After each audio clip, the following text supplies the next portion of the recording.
नमस्कार, माझं नाव विनोद बाबाराव आवरगण, राहणार शिरपूर, तालुका पालम, जिल्हा परभणी. इसवी सन 2021-22मध्ये सदर शेती क्रमांक सर्वे नंबर 56मध्ये, जी की माझ्या वडिलोपार्जित 24 एकर जमीन आहे, 9 हेक्टर 44 आर.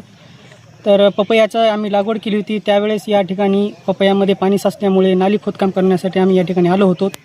पण बाजूचे लगतचे शेतकरी सर्वे नंबर 57मधील राजेश आप्पाराव बचाटे, प्रकाश आप्पाराव बचाटे आणि अर्थार्थी ज्याचा संबंध नाही ते भानुदास संगनाथ बचाटे यांनी या ठिकाणी नालीचं खोदकाम अडवलं आणि त्यांनी सांगितलं की आम्हाला माझं नाली खोदकाम या ठिकाणी सर्वे नंबरची मोजणी करायची. 3 वेळेस सर्वे नंबरची त्यांची मोजणी होऊनसुद्धा त्यांनी नाली खोदकाम आम्हाला करू दिलं नव्हतं. शेवटी त्यांचं म्हणणं आलं की तुम्ही तुमची 24 एकरची सर्वे नंबरची मोजणी करून घ्या.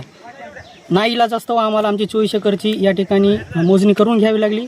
आणि आज आपण पाहू शकता की नालीचं या ठिकाणी जो सर्वे नंबर आहे आपला मोजून झालेला आहे आणि भूमी अभिलेख पालम यांनी खातीकोना या ठिकाणी दिलेले आहेत.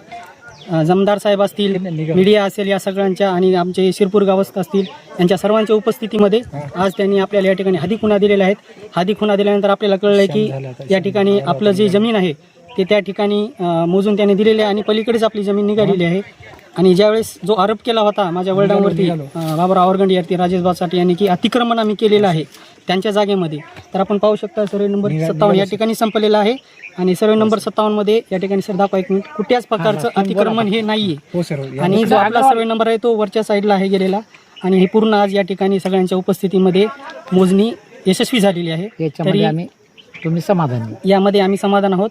तरी यासाठी आपल्याला प्रशासनाने जे सहकार्य केलेलं आहे, भूमी अभिलेख पालम असेल, पोलीस स्टेशन असतील आणि सगळ्यात महत्त्वाचं म्हणजे आमचे गावकरी मंडळी असतील, त्या सर्वांचे मी या ठिकाणी आभार व्यक्त करतो. धन्यवाद.